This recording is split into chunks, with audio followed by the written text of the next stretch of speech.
Well, hello, my beautiful people. My name is Vanessa Farrell, and I am a health and wellness coach. I'm also a trained journal coach, and today I am here to talk to you about the power of journaling. I was recently on a podcast that talked about journaling and what it is.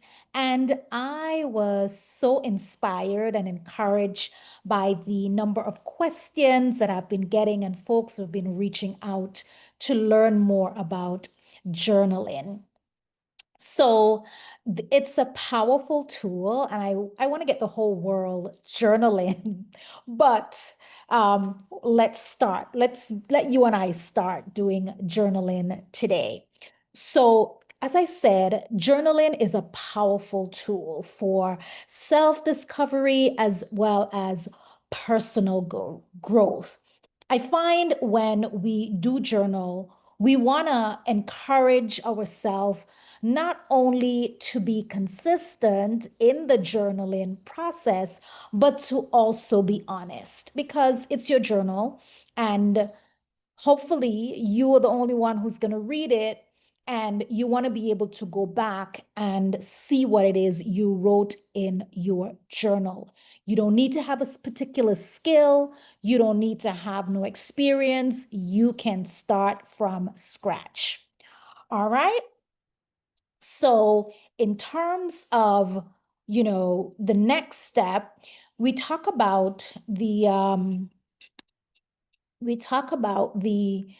journaling and how you can embrace it. There are some key tenets of journaling. Journaling really allows you to do some self-reflection. It allows you to explore your thoughts and feelings.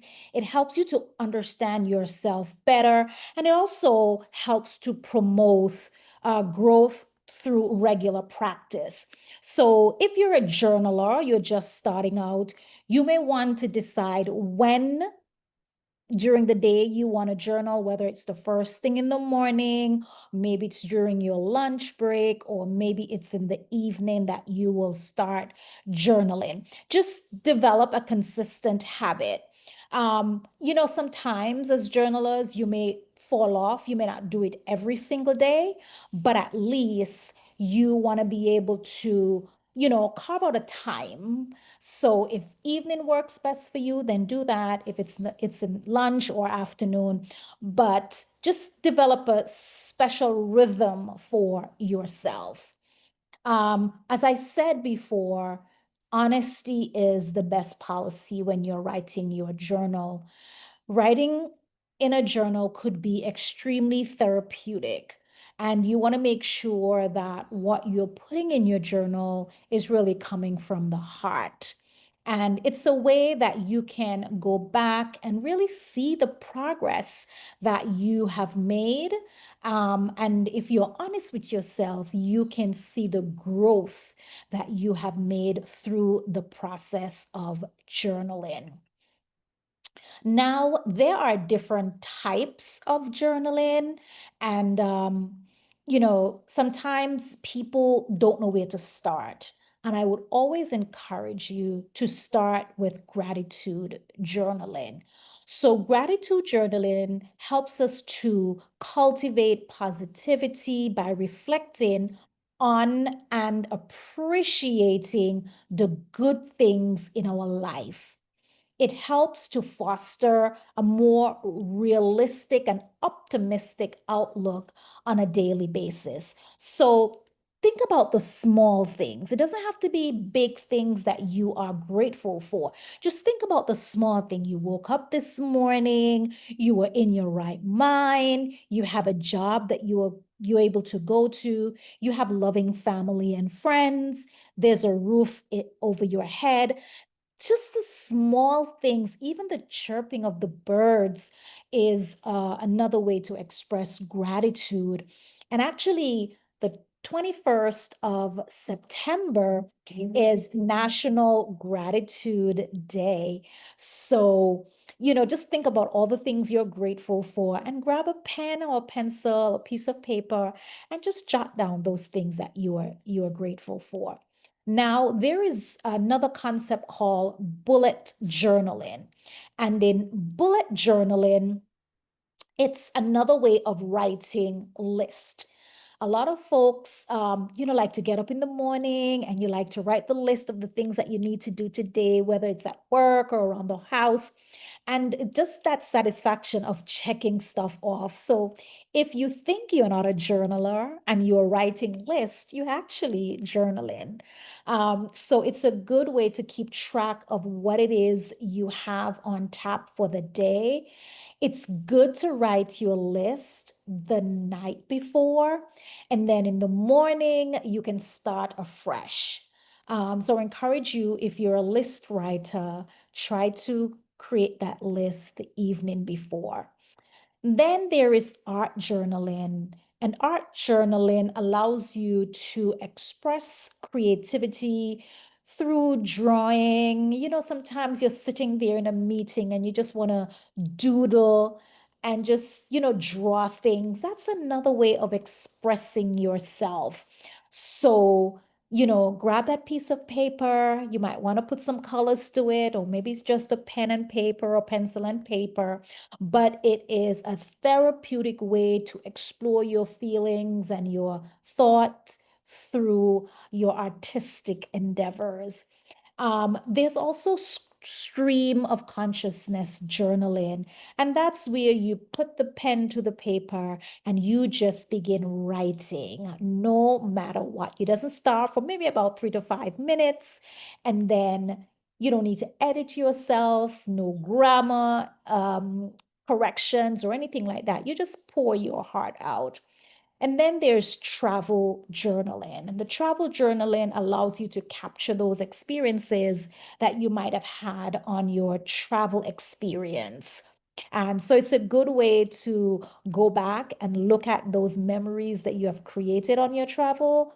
Or maybe that there might be come a time where you may not be able to take that trip that you so need, but you could look back on your journal and reminisce on those memories that you've created. But that can only happen if you are documenting your journey. All right.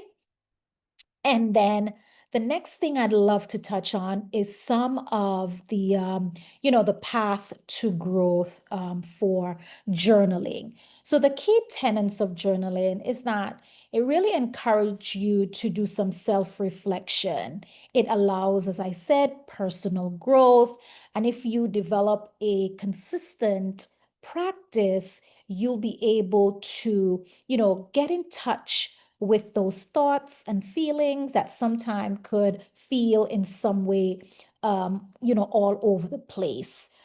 Journaling allows you to bring those thoughts together, put them on paper, and have them in one place. Um, I would encourage you, if you don't know where to start, let's explore simple starts such as doing a gratitude journal, maybe doing some bullet journaling, where you're writing your list, those tasks that you need to complete on a daily basis as a starter. And then a lot of folks would say to me that they're very hesitant about journaling. And for, reasons that are personal to them, and I don't discount that. Some people feel that they have had journals in the past where people may have read their journal, and for them it created a sense of violation, and for that they may not want to journal. So, remember, your journal is a private place. There's no judgment there once you start writing. If you feel that your writing needs to be expressed, but you don't have to save the information, you can actually write in your journal and then discard of that information, because a lot of times people just want to get it out.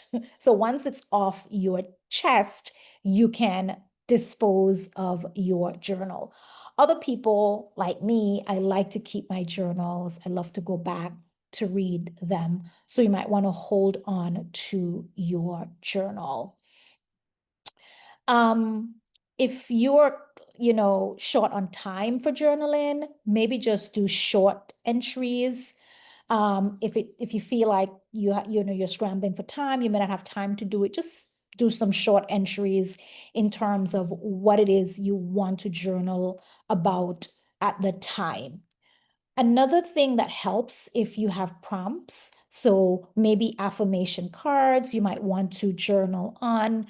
You may want to do, if you are a person who, reads your Bible every day and you want to pull a verse from or a theme from something you have read during your devotion, you can do that. Or you can grab yourself a set of prompts on a particular subject area, or it could be random, and just have something or have a topic that you can journal on um, over a period of time. So maybe it's for 7 days, maybe it's for 21 days, maybe it's for 40 days. You could develop a theme, or you can mix and match. All right, so I would highly encourage you to get started. Start somewhere. It doesn't have to be anything big, doesn't have to be anything major. Just start journaling. I am here to support you if you'd like to start a journaling practice. You can email me at vfarrell@vihealthcoaching.com or visit our website at www.vihealthcoaching.com and just put in a request, and I'll be more than happy to get that journaling started with you. Actually, I'm thinking maybe in a month or two, I'll probably open up my Facebook Live, or maybe have a private group where we can start the practice of journaling, and maybe meeting on a weekly basis to talk about what it is we're journaling today, provide a space to do some short journaling exercises, talk about what feelings may have come up as a result of journaling, and then talk about what we can do during the time you're apart to strengthen your journaling practice.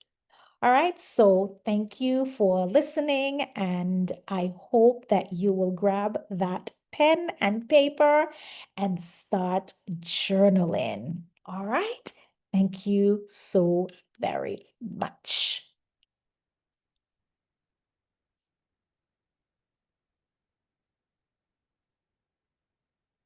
All righty.